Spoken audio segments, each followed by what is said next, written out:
afternoon. Welcome back to Coffee with a Kick. This is me. Me is Xander, and that over there is Keegan. And boy, oh boy, did we wrap up that weekend that was Matchday 28. We have a new leader. Whoa, new leader up on the top of that table there. All those many extra goals scored come in handy in the end, it looks like. But we'll get to that in a moment. First, we have to do the first match that we have.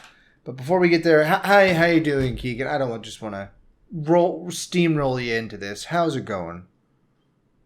You know, fan-wise, I feeling very okay. You know, I was hoping City would get it done. They didn't, but a draw is a draw at Anfield. It is what it is. It is true, and it is what happened. So, not only it is what it is what it was. In the end. Let me get over here. But the first match we have to get through is Manchester United hosting Everton at Old Trafford. I got this one right. You did not. Manchester United wins it 2-0 on 2 penalty kicks. A lot of pins this mismatch day. A lot of pins handed out. Not all of them converted, as a matter of fact. We'll get to that separately. But, you know, there were wasted chances early on by both sides before the 12th minute penalty. But after the first one and then the second one just a few minutes later, 20 or so minutes later, they were both deserved penalties, and Manchester United was able to just coast against an Everton side that didn't mount much of an attack after that. Yeah, hard to win a game when you give up 2 penalties. That's really the crux of it. Had they not given up the 2 penalties, probably 0-0 maybe. Maybe. That's what the scoreline would say without them. So yeah, hard to win. It wasn't like Manchester United created a bunch of opportunities outside of that. They had some good shots on goal, but it was pretty... Outside of those two, it was kind of even, with neither side being that great. But I got that one right. It wasn't a great week from us. You ended up... Well, we'll get to that in a moment. To the next match, which was a surprise to both of us. Bournemouth and Sheffield United drawing at Bournemouth 2-2. A gutsy comeback by the Bournemouth boys. Yeah, pretty shocking. One, to see Sheffield United go ahead in the first half. Then to see them double pretty much similar time-ish to when it was in the first half to the second half. But yeah, I mean, Bournemouth, before that, even though they were down 2-0, I still felt like they were the better team. They just hadn't been able to finish their chances. And then the onslaught happened, and they put in 2. I mean, 12 shots on target, 32 shots total. You knew it was coming, but very impressive to see them climb back. 2-0 is the worst lead to have, and we saw it. Yeah, peppering the goal mouth there. Bournemouth was to Sheffield United. In the first part, though, this was our unconverted penalty kick with a bad slip there by the striker. Who was that? I know who it was. It was Solanke. Slipped. I thought that was a ball don't lie moment because I thought that was a pretty weak pin that they were even granted. And then both of the goals there by Sheffield United were kind of defensive lapses by Bournemouth, with the first one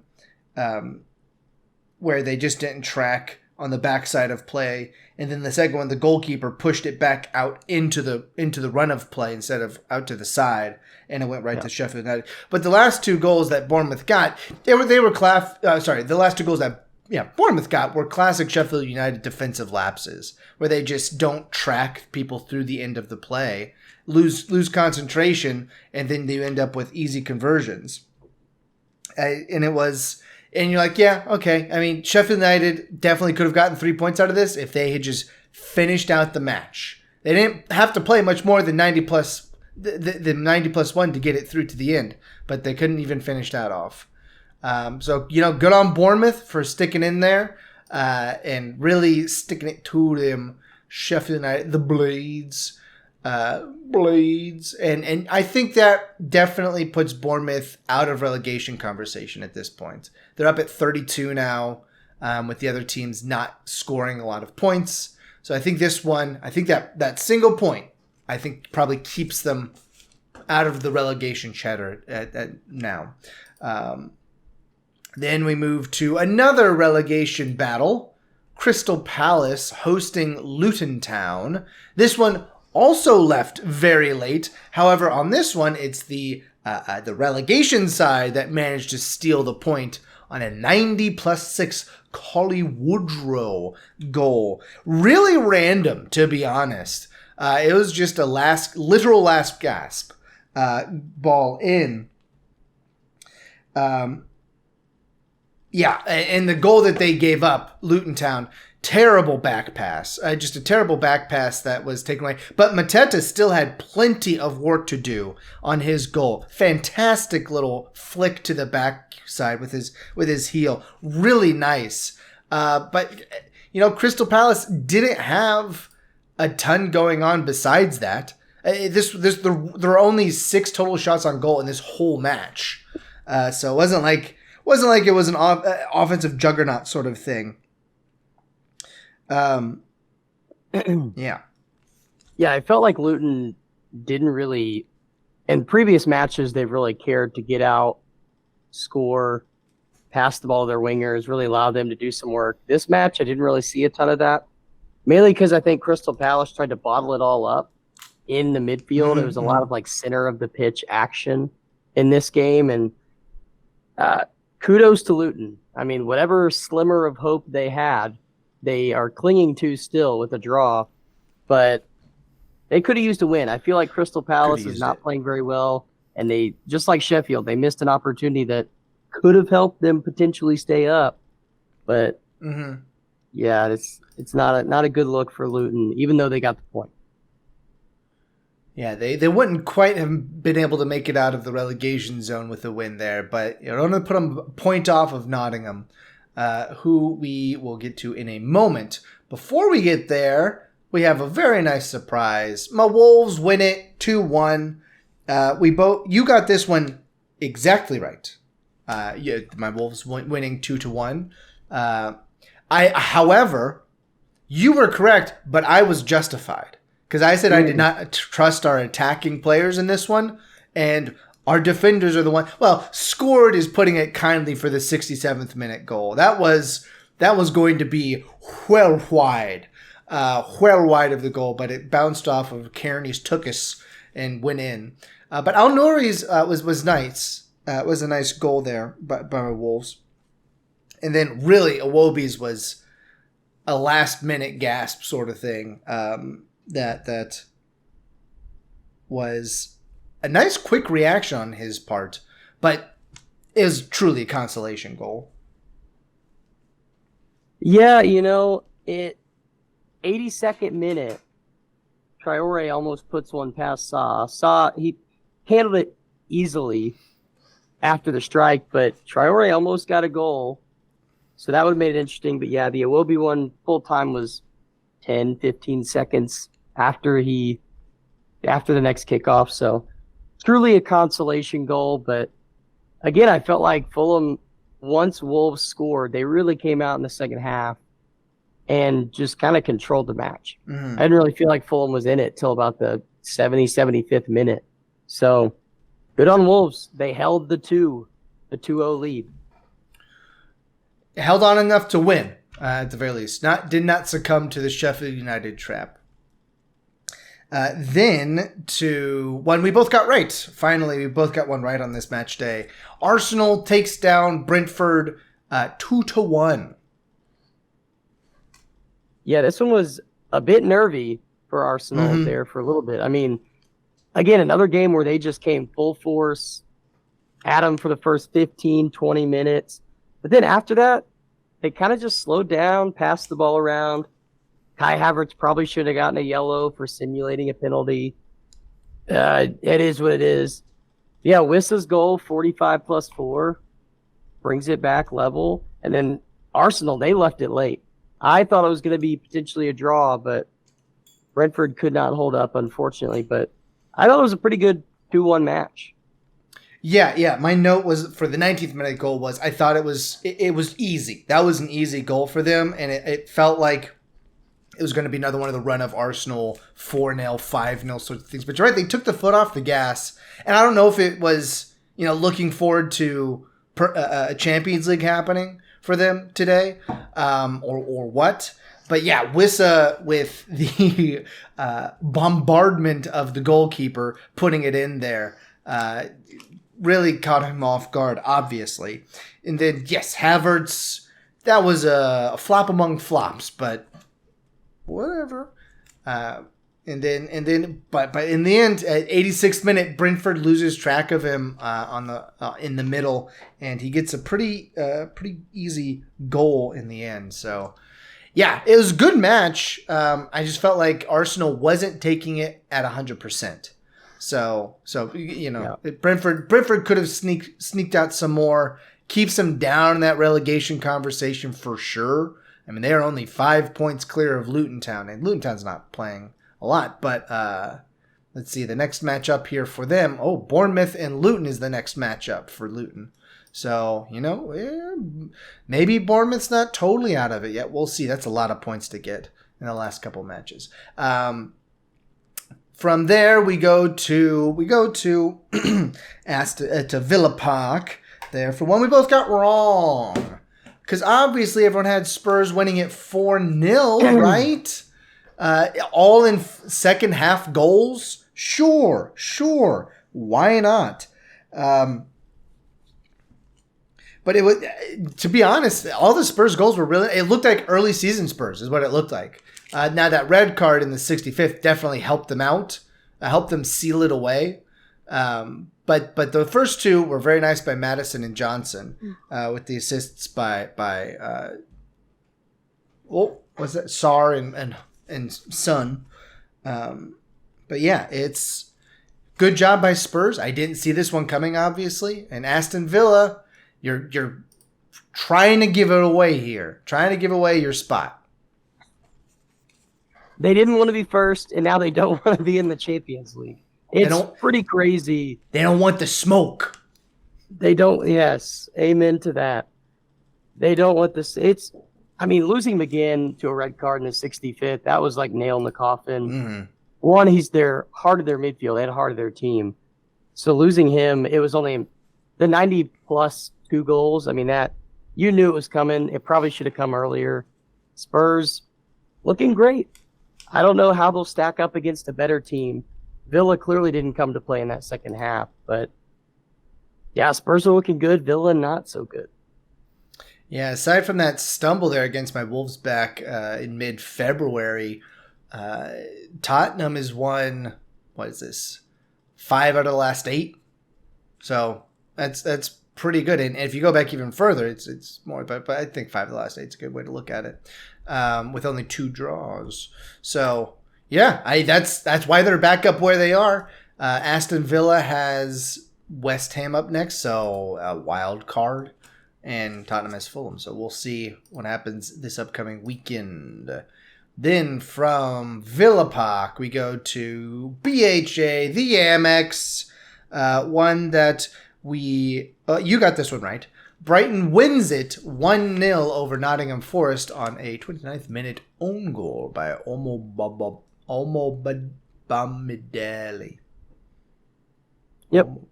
You got that exactly right. Exactly right. Not a lot to say about this one. Just not a lot to say about this one. It was a pretty dull match overall. I will say this did look like early season Brighton as well. Not as many goals, but a lot more possession, a lot more taking control. I feel like in the last 10 or so matches, they just haven't quite been the team that takes the ball and possesses as much as they want to. So it kind of felt like once they got the own goal, they just really wanted to, almost like in basketball when you're up by 40, you just kind of run through the plays you don't always get to do. It kind of felt like that. It was like, hey, let's try overloading this side and see what happens. Let's try passing it through the middle. So even though Nottingham was in the game, it felt more like Brighton was comfortable, confident, and feeling like they were early season Brighton, despite a lack of, obviously, not scoring 3 or 4 goals. Yeah. Yeah, definitely happy to get those 3 points. What do you play for at this point in the season when you're down there in the middle of the table? Play for pride. And, Brighton got the job done against Nottingham Forest. Keeps that bottom of the table. Man, we keep going back to it, but that bottom of the table is tight. As tight as the top of the table still for that last relegation position. Speaking of which, West Ham draws Burnley 2-2. Only just. Another relegation side giving up the ghost there at the very death of things. With a 90+1 Danny Ings goal, saving the point for West Ham at home. Yeah, I mean, that's why they brought him in, right? To save them from losing to Burnley. That's why they brought in Danny Ings. But, West Ham being down 2-0 at the half to Burnley, pretty shocking when they're at home. So their response was great. Paqueta, 46 minute, great response. The rest of the match, I really felt like there were times where Burnley could have just put it on them and gotten a third. But they just it was almost like, West Ham was not confident in this one. And after the first one, it kind of felt like Company was just like, hey, don't counter, stay back, don't do anything stupid. And I felt like that the last goal kind of happened because of that. They're just defending, and then eventually let it in. Yeah, West Ham's conversion rate for shots to shots on goal, not great. 22 shots, only 4 on target with, and technically really, with 2 of those being the goals. So only outside of their 2 goals, only 2 shots out of 20 on target. Not a great conversion rate. And yeah, you were saying you felt like Burnley could just put another one on them and kind of hang it up. Well, yeah, that's kind of Burnley's story of the season. A lot of great possession, good chances, but they don't have somebody that's reliable up top to put the ball in the back of the net. So they get a point, but again, like Sheffield, they're going to feel like they're actually dropping too. And when at a point where they really could not afford it. They're both 10 points down on Nottingham Forest to overtake them, and we are running out of matches, fellas. There are 8 matches left. There are 10 matches left after this. Right? Yes. 10 matches left after this. It's only 30 points. So there's not a lot of time left to make up 10 of them. Moving to the headliner of the week, Liverpool and Manchester City. I got this one correct. I said it was going to be 2-2. Ended up being 1-1. And a nervy 1-1 at that. Manchester start off very nicely with a clever little training ground set there on the corner kick with the near post rocket from Kevin De Bruyne and John Stones pumping it in. But then Akanji in the second half gives a terrible back, just a weak-wristed, ankled, back pass to Ederson that doesn't get to him. And McAllister, well, not McAllister, but they're able to draw the penalty on it. It was Nunez, I believe, who actually drew the penalty. Yeah. Ake was the one that did the back pass. Not Akanji. Akanji didn't play well either, so it makes sense that you put him in there. But yeah, Ake hesitated on the back pass, which then allowed Nunez to get further. And man, he almost saved it. He almost saved McAllister's penalty, but that tough scenes. Yeah, like you said, first 25 minutes, felt like City was going to run away with it. Like Liverpool, not a ton of ball, not a ton of possession. And then all of a sudden, after we scored, it was like the next 60 minutes was all Liverpool. Yeah, the crowd really got into it after the penalty. It was a rip-roaring time after that.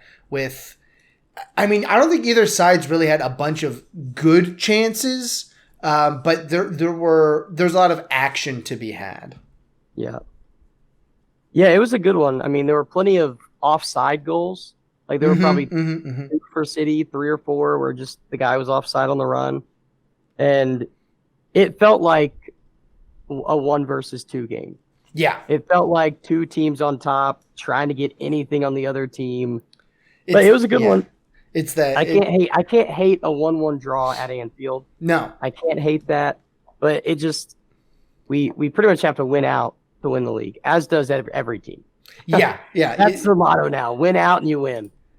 Well, it's true for it's not even true for Liverpool though, because if Arsenal and Liverpool both went out, it comes down to goal difference. So, and Arsenal has a 7 goal cushion there on Liverpool, an 11 goal difference cushion on City. So you got our City is now in the position of hoping that other sides draw. Let's see, but they have Arsenal up next. So big match this weekend. We'll see if they can leapfrog back to the top. Has Liverpool played Arsenal both times so far already this year? I'll let you pull that up real quick. Well, now I'm also doing it. So let's see. Have they played Arsenal twice? Show me the money. That's not what I'm looking for. I don't think so. I think they still have. No, that's. That's. It looks like they have. Yeah, that was the remaining fixtures I was looking at, which would also tell me the answer. Yeah, Liverpool's got it in a pretty good position. Their next couple weeks, Brighton at Anfield, so that's good. Then Sheffield, they're at Man U, which Man U has had moments here. They host Crystal Palace, that's probably fine. At Fulham, that's probably fine. At West Ham, maybe. But then they've the last 3 weeks plus my Wolves is going to be nervy for them because they're at West Ham, host Spurs, at Aston Villa, and then they host my Wolves to finish up the season. So a moderate schedule for Liverpool with what they've got left. Let's go ahead and pull up, since we're talking about it, let's go ahead and pull up City and see what they've got left this season. We've got a tough one. We still have Aston Villa, Tottenham, Arsenal, obviously. Yeah. A couple of away matches that could be trap games. We always lose to Crystal Palace, so I'm never going to say that's a win. Yeah, so the next this is a tough stretch, huh? You just had your Manchester derby, then you play Liverpool, then you play Arsenal, then you play Aston Villa. That's a tough 4-week stretch there coming down to the end. You do get Luton, so that's nice. You do get Nottingham Forest at Nottingham Forest, so who knows what'll happen there. And then my Wolves, West Ham to finish up the year after an away match at Fulham. So I would say comparable. No, yours is you do have a harder time than Liverpool just because you have to play Arsenal still. That puts it up over there. And then to Arsenal's remaining. Oh, no, that's the wrong link. Get back over here. Get over here. Show me the money. Go. All right, there we go. So they've got City, obviously, this upcoming weekend. Then they've got Luton. Then they go to Brighton, host Villa, then my Wolves, then Tottenham. Both of those are away. Then they host Bournemouth at Man U and end with Everton. So, yeah, Liverpool's got the easiest path. And after this weekend, it's pretty much even across the 3 sides as far as competition level. So it will come down to this weekend to see where everything's going to level out for the last home stretch there. But let's go ahead and finish up this match week with the one from yesterday, Chelsea hosting Newcastle and coming away with the 3-2 victory. I thought rather convincingly, to be honest. It was probably the best I've seen Chelsea play in a good while. Yeah, they got their early goal with a nice Jackson flick. Palmer shoots it, maybe going wide, maybe not. Jackson flicks it in. Pretty good goal. Obviously caught the keeper off guard. After that, I did feel like Newcastle had a few chances. Felt like Chelsea kind of handled the match. But I feel like in the second half, Chelsea really showed their convincing win. Because first half, obviously 1-1 going into the break, kind of gutsy back and forth. Second half, I felt like this kind of had inklings of the Chelsea of old. I mean, I felt like it was all Chelsea all the time. And then Murphy's goal, even after he scored, still felt like consolation. Yeah. Yeah. And you look at the stats for this, they're odd because it's obviously that Chelsea kept Newcastle at bay because Newcastle outpossessed Chelsea, outtouched them, outpassed them, but they only had 3 shots on goal to Chelsea's 8. So Chelsea was very adept at holding the pace of play where they wanted it and taking pretty striking counterattacks when it came down to it. And they pulled away with the 3-2 victory. And they're starting. They're a young side. There's Cole Palmer there from Manchester City coming through with that 57th minute goal that really kind of got Chelsea solidified in that leading role. Obviously, because they were drawing before that, but it was a big change in the match. It felt like it was a fruition of what had happened so far in the second half, and carried through that momentum through Mudryk's 76th minute goal. But yeah, good on Chelsea. We'll see if they can continue to keep up that level of competition. They're down in 11th. They do get Burnley next, so that's nice. That's nice. They get to. Do they host? They host Burnley next. So, listen, coming off of a good victory against a good side, you get to kind of try to instill those tendencies against a lesser side. And we'll see if they can pull it off. But that brings us to the end of the match day that was match day 28. The weekend that was match day 28. That's what I say. With the top of the table, tight. With Arsenal and Liverpool on 64, City on 63, then the gap down to 4th and 5th, Villa and Tottenham, 55 and 53 respectively. And then, I don't think United's going to get up there to be in contention. They could. We'll see. They're at 47, so they've only got 6 points behind Tottenham. But they do have some tough matches coming up here with the last bit because I think they have both Arsenal and Liverpool. And then we go down to the bottom of the table. Sheffield and Burnley both still on 14. Luton 21. Nottingham 24. Everton, Brentford, and Crystal Palace at 25, 26, and 29 respectively. Then Bournemouth, I think, out of reach of Luton Town at 32 at this point. Things could change, obviously, with Luton playing Bournemouth coming up this weekend. But, well, actually, that's not this weekend. That is this week. In fact, it is tomorrow that they play Bournemouth and Luton Town. But before we get there, I do want to go ahead and move over to our Champions League conversation because we are wrapping up the round of 16 later today and tomorrow with some really, really tasty matches here. A lot in contention here. If you recall, FC Porto and Arsenal are playing. FC Porto goes to Arsenal, and Barcelona play Napoli at Barcelona. Are they finally back at Camp Nou yet? Are they? Nope, still out and about. I don't think so. Yeah, they're at home against Napoli, but Barcelona and Napoli on a 1-1 aggregate. Arsenal trailing 0-1 to Porto. How do you think these two are going to sort themselves out? Yeah, I don't know. I think the Porto beating Arsenal in Portugal was pretty shocking. They say the Champions League, as I know as a City fan, it's pretty 75% mentality, 25% skill. Mm-hmm. Because City, there were probably teams that were much better than last year's that got smoked in the Champions League several times. So yeah, I don't know. I could see Arsenal drawing it 1-1 and getting knocked out, which I don't want because I would rather them stay in the Champions League, play more games. But I get tired. I think Porto they got the grit to get a 1-1 draw, and I think Barcelona, talent-wise, is just better than Napoli. I think they take it 2-0. So, Barcelona and Porto moving on for me in Tuesday's action.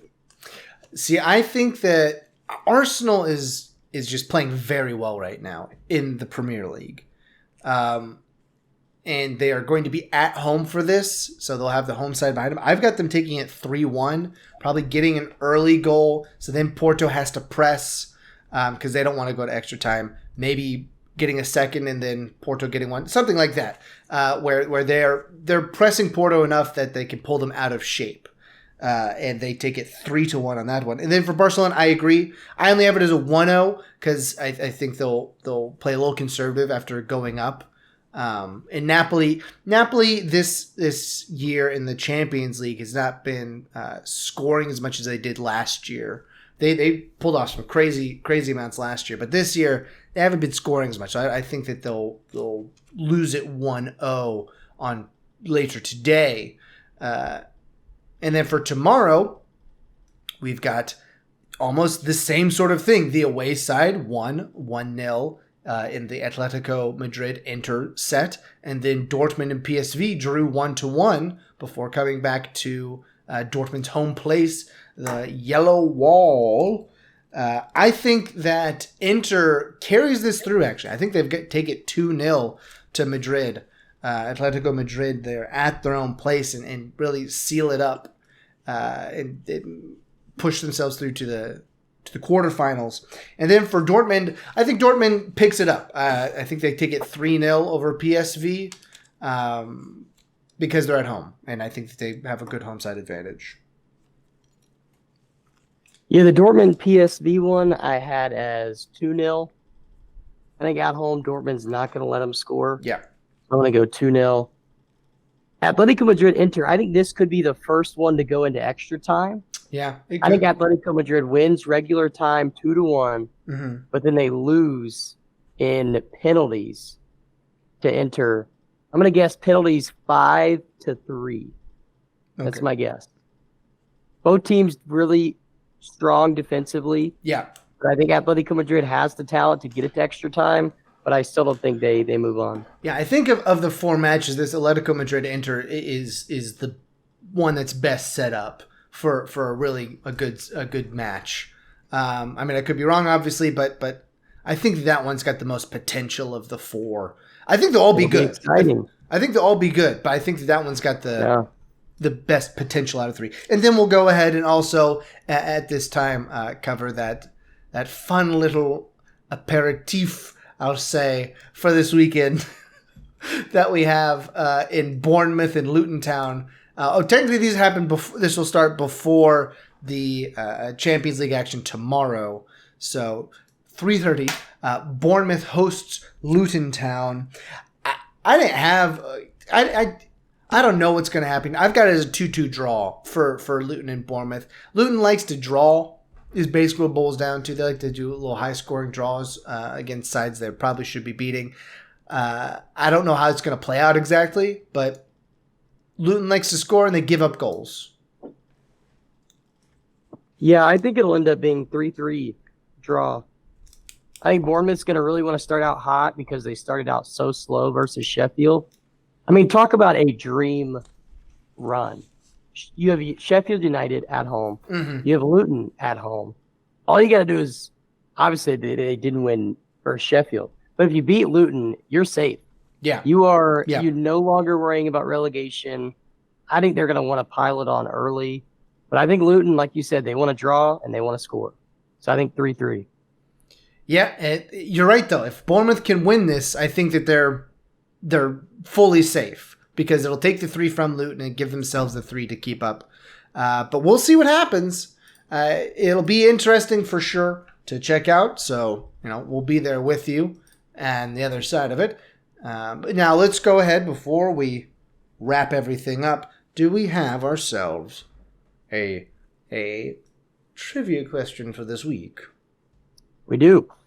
It's a little bit of a Premier League homage and Champions League homage. But which underdog team won the 2004 Champions League final? Which underdog team won the Champions League 2004 final? So all of you who are watching will probably be able to get this one. Which underdog 2004?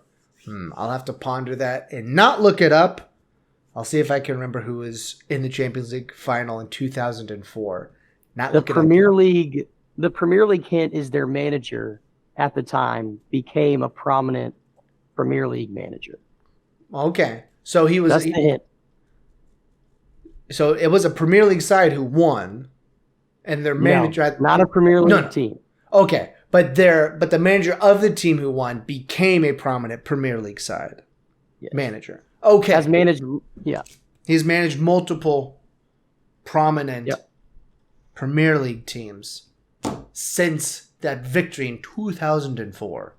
All right, well, there's the hint, and we will pick it up at the end of our next episode on probably Friday. I'll say Friday. Until we get over there, why don't you go ahead and grab your coffee, watch some soccer. We'll see you on the other side. By Scatter.